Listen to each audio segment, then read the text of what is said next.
बहुत समय पहले चंद्रगुप्त नाम का एक राजा राज्य करता था। उसका पुत्र महेंद्रगुप्त सुशील और नेकदिल था, किंतु किसी कारणवश राजा अपने पुत्र से अप्रसन्न हो गया। क्रोधित राजा ने उसे देश निकाला दे दिया। महेंद्रगुप्त ने भारी मन से अपने महल को छोड़ा। अपने साथ उसने केवल कुछ स्वर्ण और 4 कीमती लाल माणिक्य रत्न लिए। यह उसकी सबसे बड़ी पूंजी थी। विदा के समय उसका हृदय पीड़ा से भरा हुआ था, किंतु उसने ठान लिया कि परदेश जाकर भी वह सम्मान और जीवन का मार्ग ढूंढेगा। राजपथ पर चलते चलते वह एक वन में पहुंचा। वहां उसे एक साधु का आश्रम दिखा।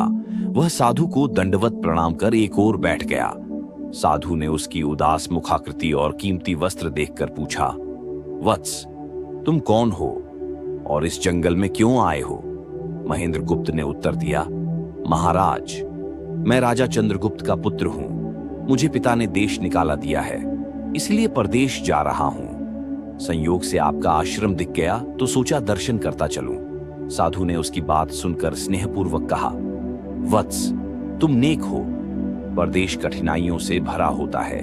मैं तुम्हें 4 बातें बताता हूं, इन्हें जीवन भर याद रखना। 1, परदेश में एक से भले 2 होते हैं। अकेले यात्रा करने वाला जल्दी संकट में पड़ता है। 2, परदेश में दूसरे के हाथ का भोजन मत खाना। यदि खाना भी पड़े तो पहले किसी जानवर को खिलाकर देखना। 3, परदेश में किसी और की बिछाई चारपाई पर मत सोना। यदि मजबूरी हो तो पहले उसे अच्छे से झाड़ लेना। 4, यदि शत्रुओं के बीच फंस जाओ तो क्रोध से नहीं, नरमी और ज्ञान की बातों से अपना उद्देश्य पूरा करना। महेंद्रगुप्त ने साधु के चरण स्पर्श किए और यात्रा पर निकल पड़ा। कई दिनों की यात्रा के बाद वह एक जंगल से गुजर रहा था। तभी उसने देखा, आकाश में एक चील एक छोटे से कछुए के बच्चे को पंजों में दबाकर ले जा रही है। अचानक वह बच्चा उसके पंजों से छूटकर नीचे गिर पड़ा। छोटा कछुआ तड़प रहा था। महेंद्रगुप्त को उस पर दया आ गई।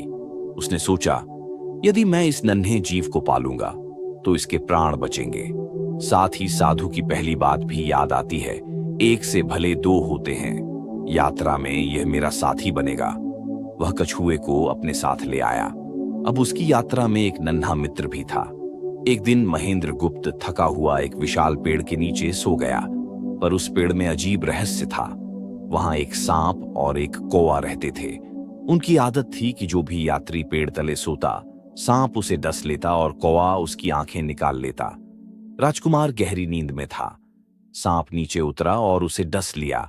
क्षण भर में उसके प्राण उड़ गए। कछुआ घबराकर उसके ऊपर बैठकर आंसू बहाने लगा।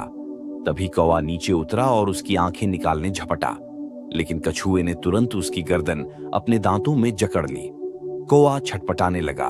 उसने सांप को पुकारा।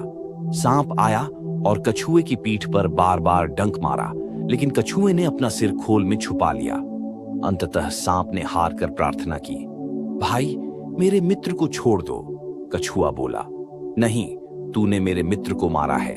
पहले इसे जीवित कर, तभी मैं तेरे मित्र को छोड़ूंगा। मजबूरी में सांप ने राजकुमार के घाव पर मुंह रखकर विष खींच लिया। धीरे धीरे राजकुमार ने आंखें खोली और जीवन में लौट आया। कछुए ने सारी घटना सुनाई। महेंद्रगुप्त को तुरंत साधु की पहली सीख याद आई। सचमुच एक से भले 2 होते हैं। दिन बीतते गए। राजकुमार और उसका मित्र कछुआ साथ साथ चलते रहे। आखिरकार वे समुद्र किनारे पहुंचे। कछुए ने कहा, मित्र, यही मेरा घर है। मेरे माता पिता समुद्र में रहते हैं। बहुत दिन से उनसे नहीं मिला हूं। वे मुझे देखकर बहुत प्रसन्न होंगे।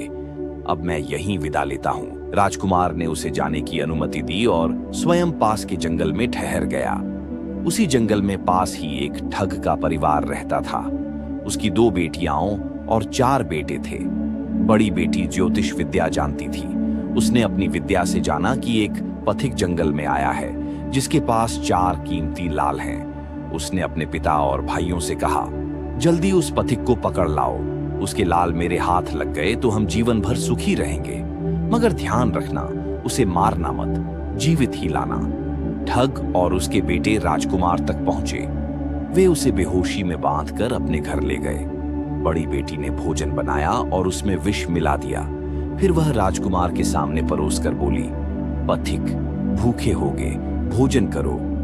महेंद्र गुप्त ने निवाला उठाया ही था कि अचानक उसे साधु की दूसरी बात याद आई। उसने निवाले का एक टुकड़ा पास बैठे कुत्ते को डाल दिया। कुत्ता खाते ही वहीं मर गिरा।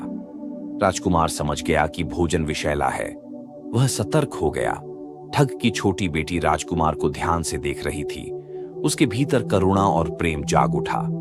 पहली ही नजर में वह राजकुमार पर मोहित हो गई। मन ही मन उसने सोचा, यह निर्दोष है, इसे मरने नहीं दूंगी।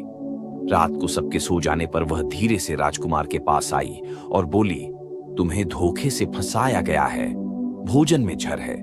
मेरे पिता और भाई तुम्हें मारना चाहते हैं, लेकिन मैं तुम्हें बचाऊंगी, मेरे साथ चलो। उसने एक गुप्त मार्ग दिखाया और राजकुमार को भागने में मदद की। राजकुमार को साधु की तीसरी और चौथी सीख भी याद रही। वह कभी अनजानी जगह पर बिना बिस्तर झाड़े नहीं सोता और जब भी शत्रुओं से घिरता तो क्रोध करने के बजाय नरमी और ज्ञान की बातों से अपना मार्ग निकालता।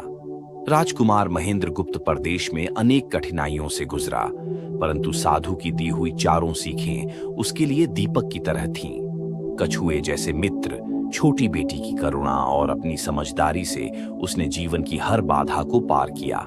अंततः वह एक दिन सम्मान और वैभव के साथ अपने राज्य लौट आया। उसके मन में जीवन भर साधु की बातें गूंजती रहीं। एक से भले दो, भोजन जांच कर खाना, सोने से पहले बिस्तर झाड़ना और शत्रुओं को नरमी व ज्ञान से जीतना।